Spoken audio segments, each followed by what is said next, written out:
तुमच्या आमच्या गोष्टीमध्ये ही गोष्ट आहे खट्या माकडाची. एका गावात एक माकड रोज यायचं आणि तो सगळ्यांना त्रास द्यायचा आहे. कुणाच्याही घरात घुसायचा, कुणालाही चावा घ्यायचा आहे, कुणाला मारायचा, वस्तू उचलून घेऊन जायचा. गावातील लोक खूप कंटाळले. एका व्यक्तीने एका मदारीला बोलून त्याचा बंदोबस्त करण्याचं ठरवलं. तो मदारी गावात आला आणि गावकऱ्यांना त्यांनी सांगितलं की तुमच्या घराच्या बाहेर एक छोटंसं माठ आणून मी ठेवतो. आणि त्यांनी तसंच केलं. एका घराच्या बाहेर एक माकड तिथं अडकलं आणि त्याला बंदिस्त त्या मदारीने केलं. जेव्हा गावकरी त्या मदारीकडे आले आणि त्यांनी विचारलं की तुम्ही काय केलं.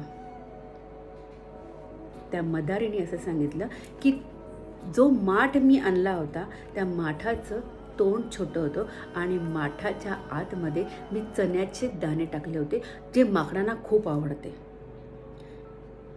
ते चण्याचे दाणे खाण्यासाठी माकडाने हात त्या माठामध्ये टाकला, पण माठाच्या बाहेर त्याला हात काढता आला नाही.